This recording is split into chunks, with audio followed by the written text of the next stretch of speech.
Bienvenue à tous dans cette nouvelle vidéo. On se retrouve pour une nouvelle analyse sur les méga évolutions et nous allons donc parler d'un autre Pokémon ayant obtenu une méga évolution, toujours en deuxième génération pour le moment. Et le Pokémon suivant, c'est donc Démolost. Alors Démolost, du coup, le fameux Pokémon chien noir hein, qu'on peut voir ici, l'évolution de Malos, du coup. Et il a donc obtenu une méga évolution, pardon. Et donc on va voir ce que ça donne. Alors on commence bien sûr par le Pokémon de base et ensuite on fera le Pokémon méga évolué. Alors Démolos déjà en lui-même qu'est-ce que c'est? Alors il a le double type Ténèbres-Feu. Ténèbres-Feu c'est un double type qui est défensivement correct mais il présente quand même des faiblesses assez gênantes. Alors il a 6 résistances et une immunité psy avec des résistances du coup ténèbres, feu, spectre, plante, glace, acier et donc la fameuse immunité psy. Mais à côté, il a quand même 4 faiblesses qui sont toutes extrêmement gênantes, notamment la faiblesse au piège de roc et les faiblesses combat, sol et eau. On a même dans l'autre 2 des 3 types qui sont donc des coverages très populaires et donc super efficaces sur le type acier, évidemment, les types combat et sol.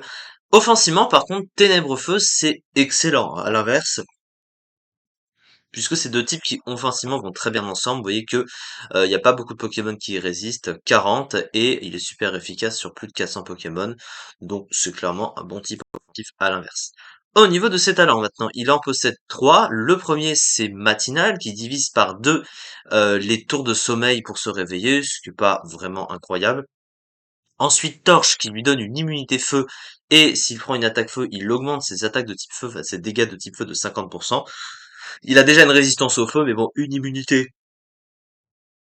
Il va clairement pas s'en plaindre. Et pour finir, il a tension qui empêche l'adversaire de manger des baies, ce qui est pas vraiment incroyable, clairement. Au niveau de ses statistiques maintenant. Alors sur le plan offensif, il a 90 en attaque, 110 en attaque spéciale, ce qui est relativement correct. Par contre sur le plan défensif, c'est assez mauvais, hein, surtout sur le physique. Il a 50 de défense, ce qui est vraiment, vraiment très mauvais, hein, clairement. 75 PV, 80 SPDF, c'est vraiment pas un bulk de fou, hein, c'est un Pokémon assez fragile. Et sa vitesse est de 95, qui est correct sans être exceptionnel. Surtout aujourd'hui avec voilà comme à chaque fois les speed tiers qui ont beaucoup augmenté et il est en dessous des basses 100 et du coup c'est vraiment pas incroyable. Alors du coup Demolos à côté on va voir son move pool. Alors au niveau de son move pool sur le plan offensif, il a sur le plan des stabs, alors sur le type feu les classiques, donc il a déflagration, lance-flamme, voilà, il a aussi canicule bien évidemment. Donc voilà.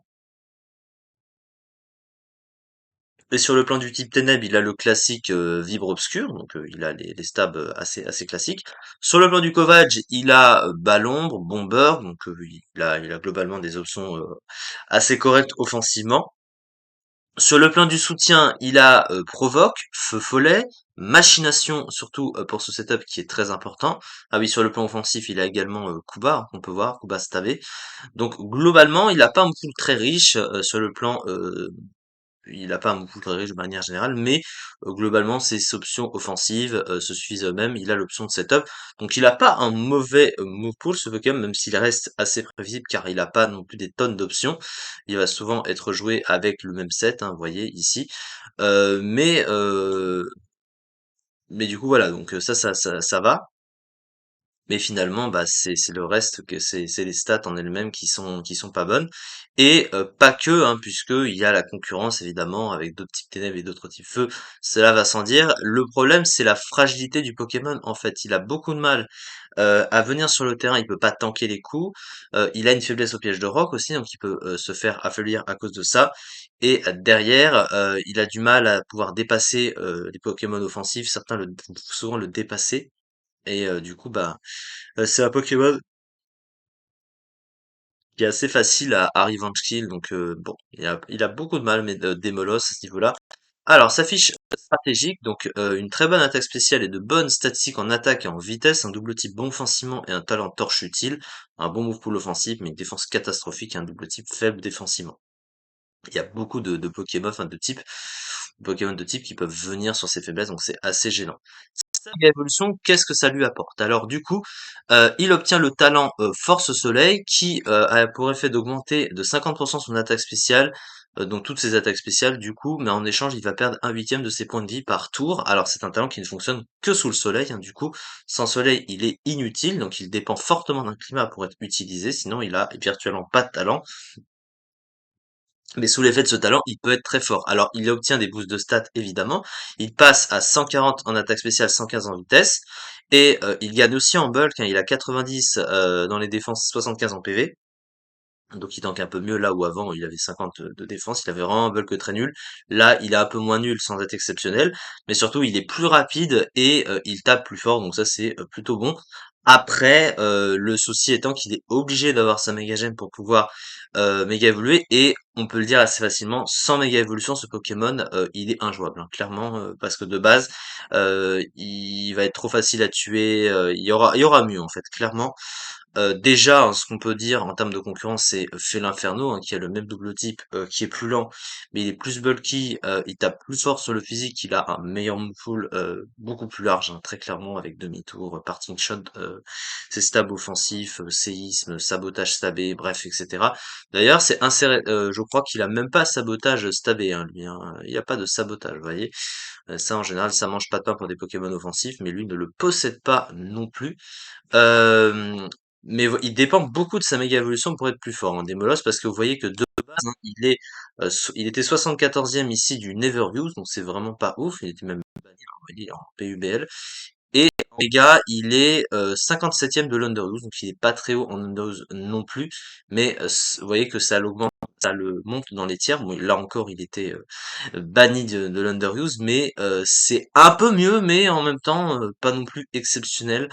Mais Démolos sans méga, c'est mauvais. C'est pas terrible, clairement, comme truc. C'est un Pokémon qui est un petit peu descendu. Après, il est pas si mauvais que ça non plus, mais il y a mieux, hein. C'est clairement mieux, ça c'est clair et net.